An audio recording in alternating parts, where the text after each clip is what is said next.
السلام علیکم ورحمۃ اللہ وبرکاتہ۔ محبت عقیدت سے درود شریف پڑھ لیں گے۔ اللہم صلی علی محمد وعلی آل محمد کما صلیت علی ابراہیم وعلی آل ابراہیم انک حمید مجید۔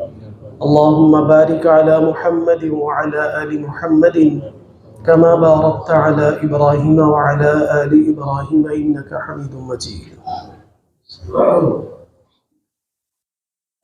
میرے محترم بھائیوں، دوستوں اور بزرگوں، خطبہ میں دو طرح کی آیات مبارکہ اور دو طرح کی ذخیرہ احادیث میں سے سرکار دو عالم صلی اللہ علیہ وسلم کی مبارک احادیث تلاوت فرمائی ہے۔ آج کا خطبہ جمعہ تقاضا تو ایک عنوان کا کرتا تھا، لیکن دونوں عنوان کوشش کروں گا کہ مختصر اور بنیادی تعلیمات کے ساتھ آپ حضرات کے سامنے عرض کر دوں۔ ایک کا تعلق تو ہمارے مذہبی معاملات شب برات کے حوالے سے ہے، اور دوسرا عنوان ختم نبوت کے حوالے سے ہے۔ دعا ہے کہ اللہ جل شانہ قرآن و سنت کے مطابق سلیقے سے گفتگو کرنے، توجہ سے سننے اور ہم سب کو عمل کرنے کی توفیق عطا فرمائے۔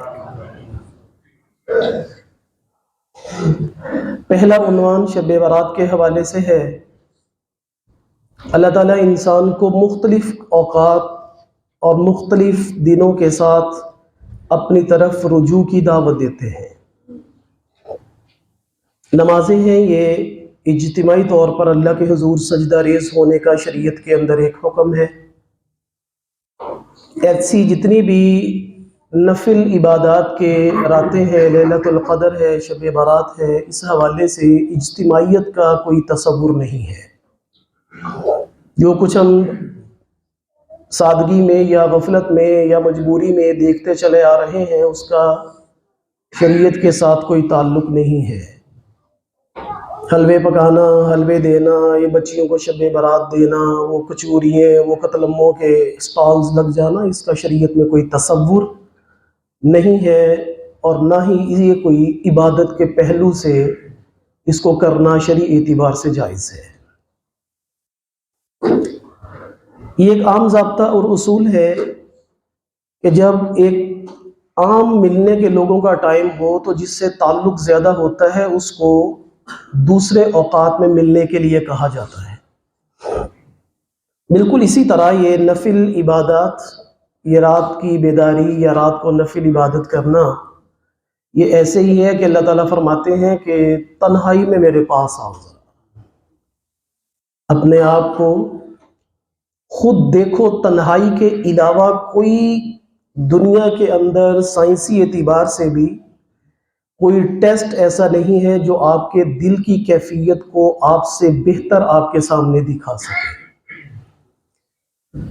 تو لیلۃ القدر اور شب برات جیسی راتیں یہ نفلی عبادات میں تنہائی میں گزارنے کی ہیں، اور اس کو تو اہل علم نے اپنے ذوق میں یوں کہا ہے کہ جس طرح اگر کسی آدمی کے پاس نیا لباس نہ ہو اور اس کے لیے کوئی آگے کوئی ایونٹ آ رہا ہو جس میں اس نے صاف ستھرا لباس پہننا ہو، تو وہ پھر کپڑے کو دھلواتا تو ہے، پریس کرواتا ہے، لیکن ایک خاص فکر سے کرواتا ہے کہ میں نے یہ فلاں موقع پر یہ میں نے لباس پہننا ہے۔ اس طرح یہ رات رمضان المبارک سے پہلے آ کر گویا کہ اس بات کا ایک پیغام ہے کہ رمضان المبارک کی راتیں روحانی اعتبار سے انسان کی ترقی اور انسان کی روح کی آبیاری کے لیے دن اور رات اللہ نے بڑے ہی مبارک اور بابرکت بنائے ہیں۔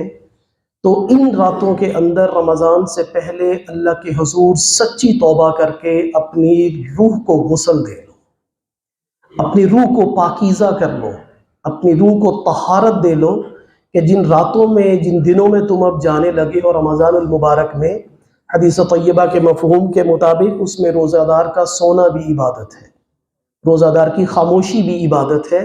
تو اس سے پہلے تم اپنے آپ کو صفائی ستھرائی کر کے اللہ کے حضور سچی توبہ کر کے اپنی غسل کی نظافت اور طہارت کا اہتمام کرو۔ گناہ ہو جانا یہ انسان کی اللہ تعالیٰ نے فطرت میں رکھا ہے.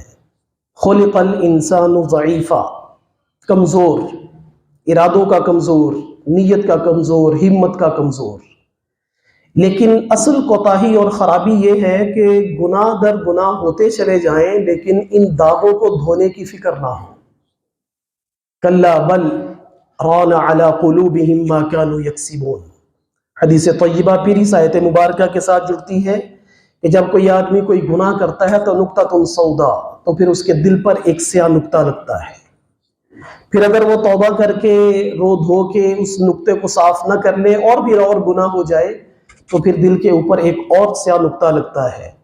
پھر اگر وہ بھی صاف نہ کرے تو پھر ایک اور گناہ ہو جائے تو اور نقطہ لگتا ہے، حتیٰ کہ پھر گناہ کرتے کرتے دل سیاہ ہو جاتا ہے. اور اسی کو قرآن کریم نے فرمایا کہ پھر دل زنگ آلود ہو جاتے ہیں.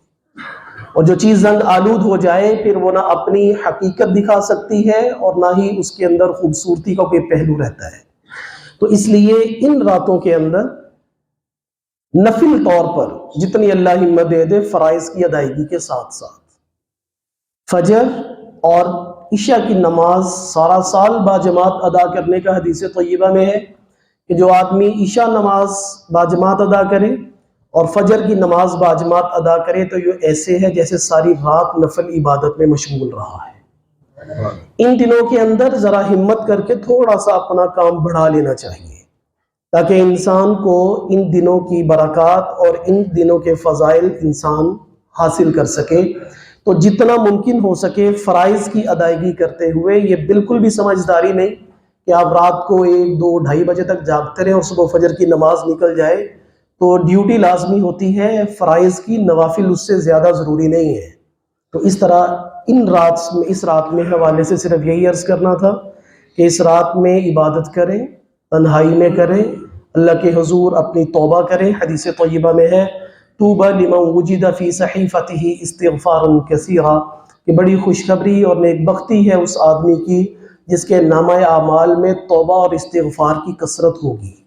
اور آپ صلی اللہ علیہ وسلم نے فرمایا سارے بنی آدم گناہ گار ہیں، ان گناہ گاروں میں سے کچھ اچھے گناہ گار ہیں، اور اچھے گناہ گار وہ ہیں جو خیر التوابون، کہ جو گناہ گاروں میں سے بھی اللہ کے سامنے توبہ کرتے ہیں، یہ گناہ گار اچھے ہیں. کل بنی آدم خطاء وخیر الخطائین التوابون. گناہ گاروں میں سے اچھے گناہ گار وہ ہیں جب وہ توبہ کر لیتے ہیں. تو آج کی رات میں جو لیلۃ شب برات آئے گی 2 دن بعد ہوگی، تو اس میں بنیادی طور پر میرے اور آپ سے مطلوب اللہ تبارک و تعالیٰ کا یہ ہے کہ میں اور آپ اللہ کے حضور اپنے آپ کو پیش کر کے گناہوں سے توبہ کر کے، ان العبد اذا اعترف ثم تاب تاب اللہ علیہ. دنیا کا ضابطہ اور قانون یہ ہے کہ جب انسان اپنے جرم کا اعتراف کر لے تو پھر وہ مجرم بنتا ہے. الزام ملزم کے بعد پھر وہ مجرم بنتا ہے، پھر اس کی سزا لازمی ہوتی ہے.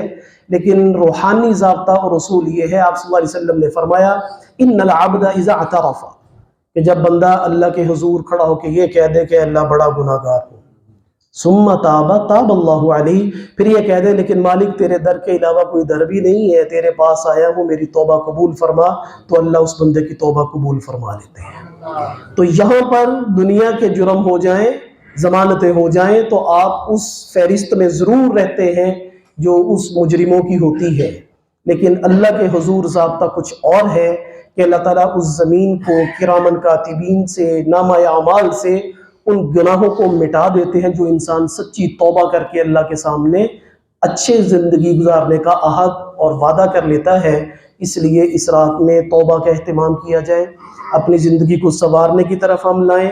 نمازوں کی کوتاہی ہے تو اس کی فکر کی جائے کہ آئندہ نماز میں کمی کوتاہی نہ ہو. زکوٰۃ کے معاملات کو دیکھے، جو بڑے بڑے فرائض ہیں ان کی فکر کر لی جائے.